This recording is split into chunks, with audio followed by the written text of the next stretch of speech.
Hello everyone, it is first recitation course in Calculus 1. In this course, I will solve some problems about domains of functions and inverses of them. Now, let's start with an example. What is the domain of f for the square root of 1 minus sine x?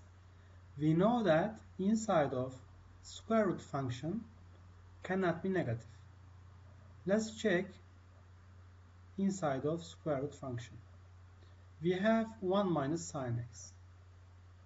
We should examine this part.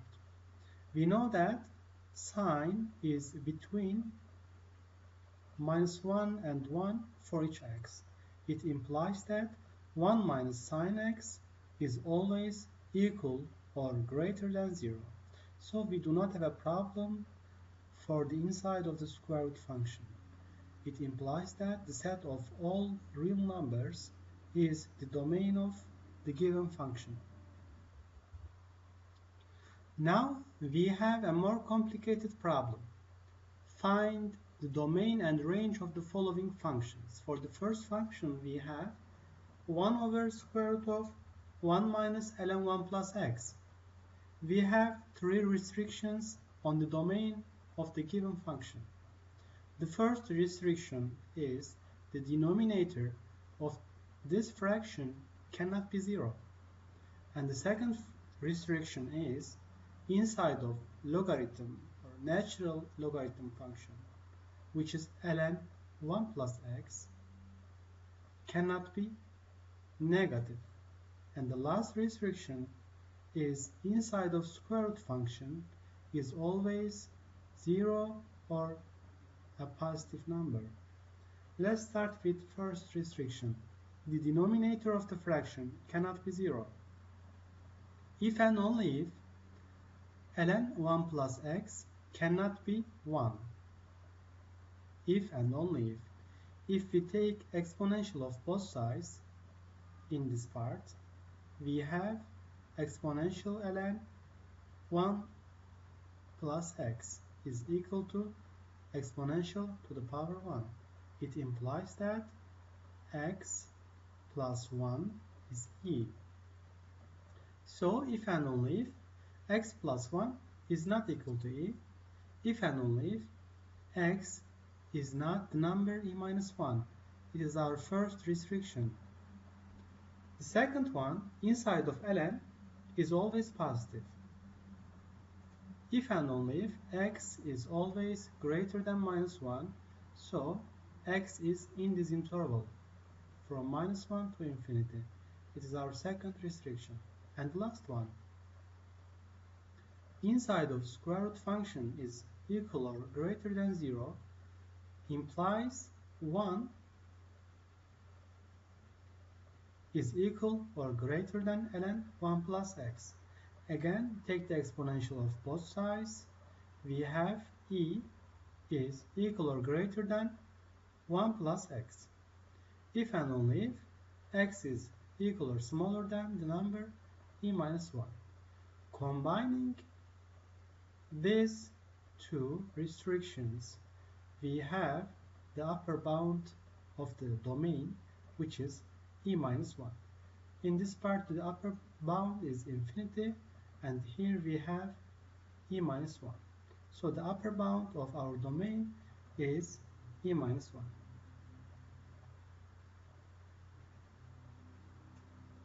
What about lower bound? By this restriction again, the lower bound is minus 1. What about range of the function? Since this fraction cannot be 0, the range starts from the point 0 and goes to infinity. In the second part of the problem, we again will find domain and range of the given function. In this function, we have two restrictions.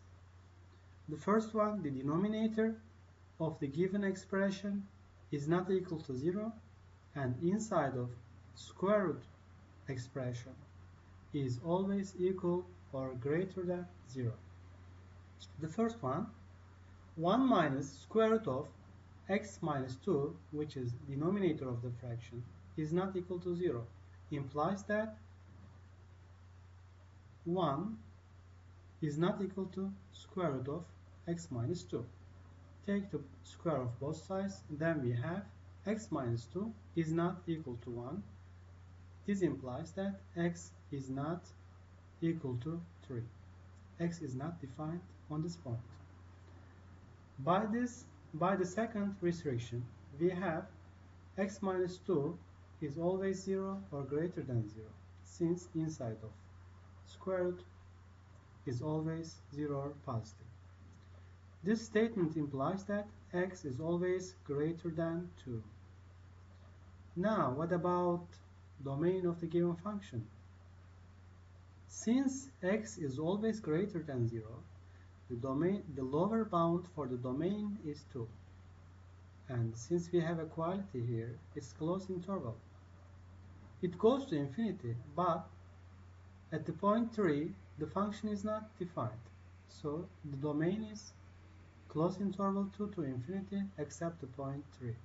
Or closed interval 2 to 3, which is open interval, union 3 to infinity. What about range of the function? Since this function cannot be 0,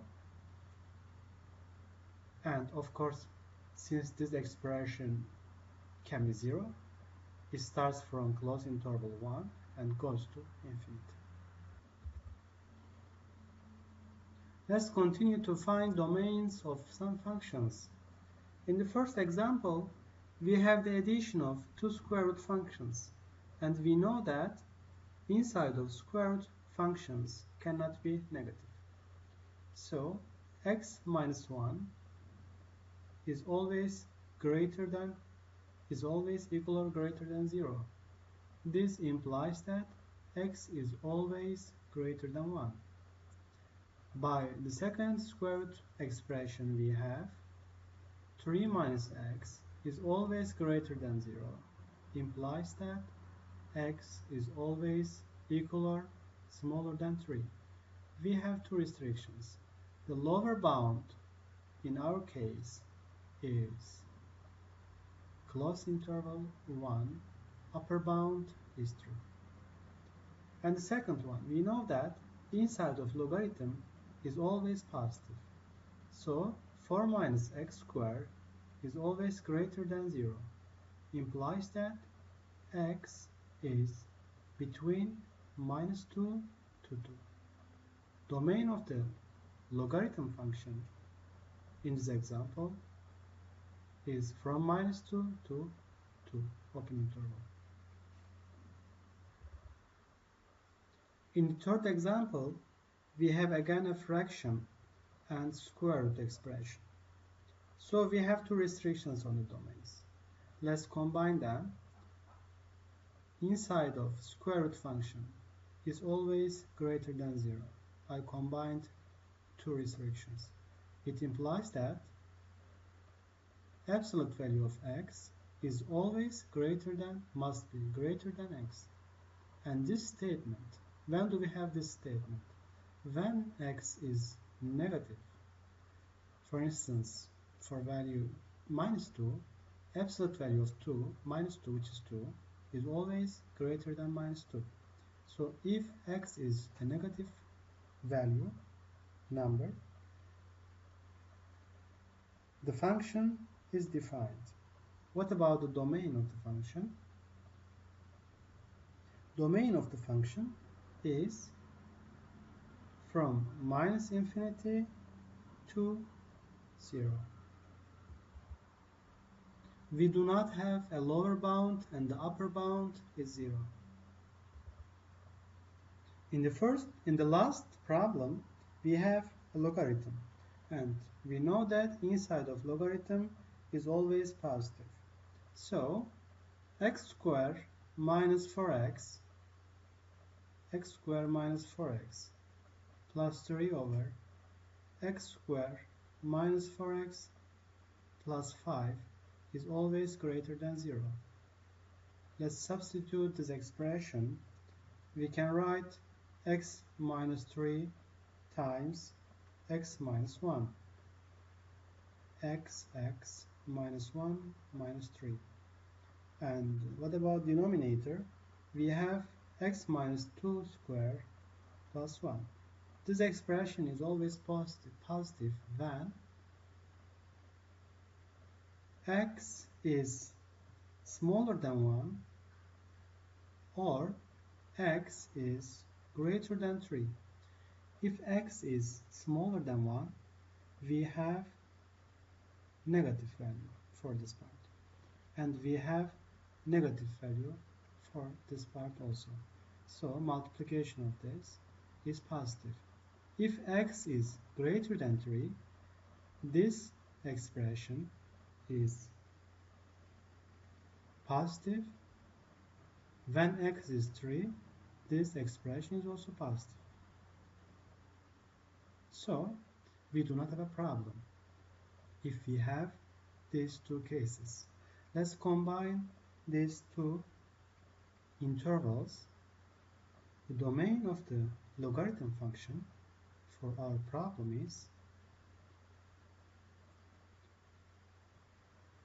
from minus infinity by this one, from minus infinity to 1 union, and of course, as you see, it is our lower bound for the second interval. It starts from 3 to infinity. Now we have a different kind of problem. Domain of f is given, which is closed interval 0, 1, and it is requested to find domain of g, h, and m functions. So we know that by example, x is in the closed interval 0, 1. Let's check the function g. Since x is in this interval 3 times x squared is the interval 0, 1. This implies that x squared is in between 0 and 1 plus 1 over 3. And this statement implies that we should find an interval for x for the function g. X is in between 1 over square root 3 minus plus 1 over square root of 3. So the domain of g is for x such that x is between minus 1 over square root 3 plus 1 over square root 3. What about the function h? We know that x minus 5 is in between 1 and 0. X must be alone, so add 5 to each part of the inequality. We have 5x 6. So it is the interval, is the domain of the h. Close interval 5, 6. What about the last one?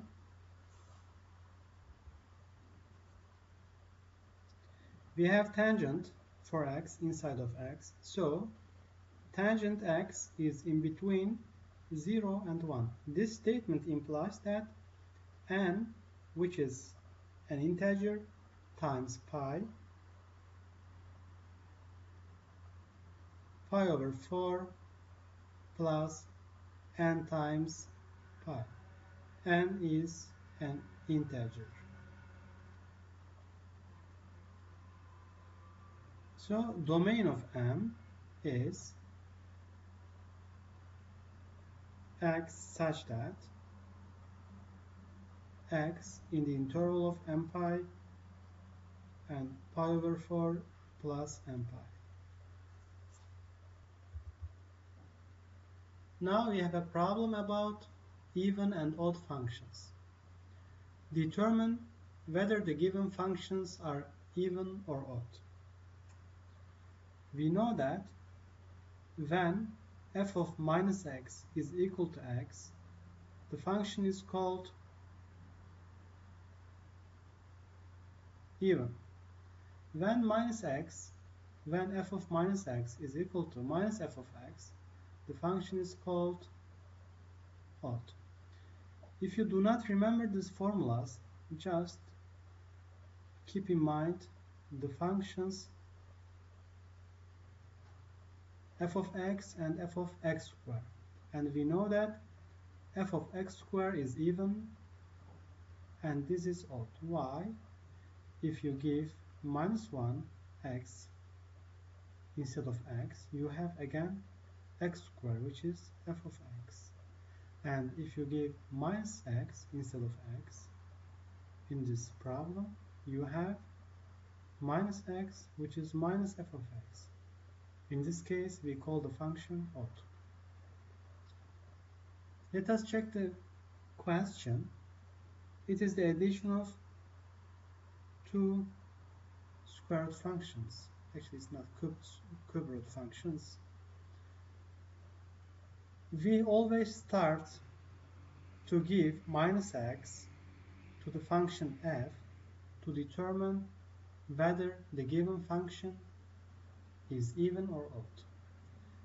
If you put minus x instead of x in the problem, you have minus x plus 1, and in second part you have minus x minus 1. So we can take the parentheses of minus 1 inside of this expression, so we have minus 1 times x minus 1 square, or minus 1 to the power 2 times x minus 1 to the power 2, plus you also can take the parentheses of minus 1 inside of this part, minus 1 times x plus 1 square. So we can also write minus 1 square times x plus 1 square. Minus 1 square is 1. We have this part. Minus 1 square is 1. We have this part. And as you see, the addition of these two expressions is f of x. So that this function is an even function. Another problem, determine whether the given function is even or odd. We have an ln function here, and it's enough actually to remember the properties of even and odd functions. Only put minus x instead of x, then we have minus x inside of the parentheses of ln plus square root of minus x squared is also x squared. So it is enough to substitute inside of the ln function. Let's write. We have this expression from the problem. Let's multiply and divide by x plus x squared plus 1 to the expression. It's enough to remember actually a squared minus b squared is a times b plus a minus b times a plus b. This is why I multiply by x plus square root x squared plus 1. If you multiply these two terms in numerator, you have minus x squared plus x squared plus 1. And cancel these two x squares. You have 1 over x squared plus square root x squared plus 1. We also can write 1 over x plus square root x squared plus 1 in this form. Using the properties of logarithm, you can move minus 1 to the in front of ln like this.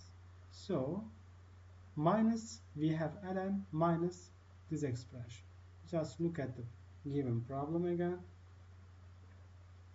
It is 1 minus f of x. So the given function is odd. We have a nice problem here. F of x is x squared minus 1 over x plus 1 and g of x is x minus 1. It seems these two functions are the same. Let's check. Why do I have this idea? If you cancel, if you substitute x, f of x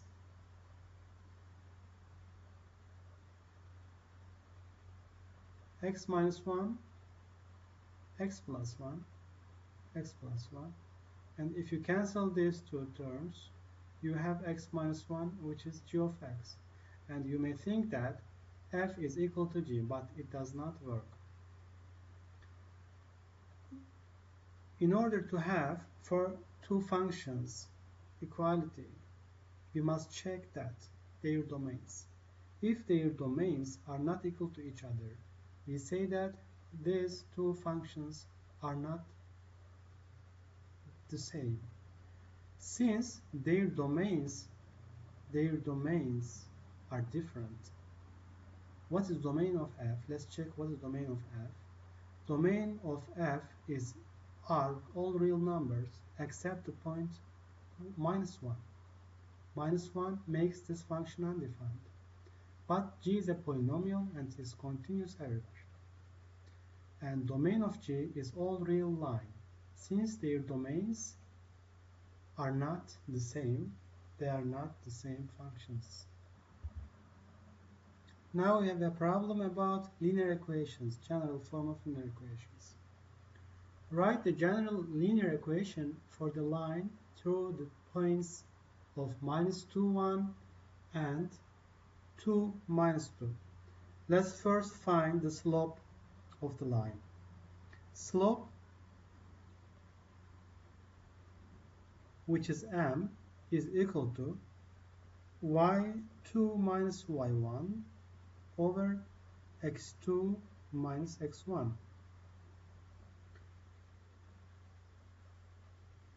The answer is minus 3 to 4, minus 3 over 4. This is x1, x2, this is x1, y1, x2, y2. If you put all these values in this formula, you have the slope. What about the equation? Just remember the equation. Y minus y1 is equal to slope times x minus x1. y1 is 1, y minus 1 is equal to slope, which is minus 3 over 4 times x minus x1 is minus 2, minus 2. If we substitute this equation, we have y is equal to minus 3 over 4 times x minus 1 over 2 is the formula of the linear equation. In this problem, we examine some graphs of fundamental functions. Let a and b be real numbers and the function f is from real numbers to real numbers, be defined by this linear form ax plus b. The graph of f and the graph of x squared is given below. Let's check what is graph of f. If b is 0, we have ax. A is any real number. We are familiar with the line y equals x. If we divide x by some numbers, by some positive numbers, we compress the function x. So we have this kind of curves. If we multiply by a positive real number, for instance, instead of yx, if we have y equals 3x, then we stretch the function like this, y equals 3x. And if we multiply by a negative value, which is minus 1 over 2, we compress the function y equals minus x. This is y equals minus x. It is the case of b is equal to 0. What about square root function? Let me just sketch directly this graph of square root function. And if p is not 0, p is a constant. In this case, I gave 1 instead of b. Then we have 3 over 2x plus 1. If the first example is y equals x squared, just directly the function g, we have the parabola. This one is y equals x squared. What is the second one? As you see, the second one is a linear equation of function f. In this case, we have 3 over 2 for a and 1 for b. Is only line. If you give 0 to the x, then we have 1. So this line passes through 0, 1, which is this point. And if you give 0 to y, if you give 0 to x, you have 0, 1. If you give 0 to y, you have this point.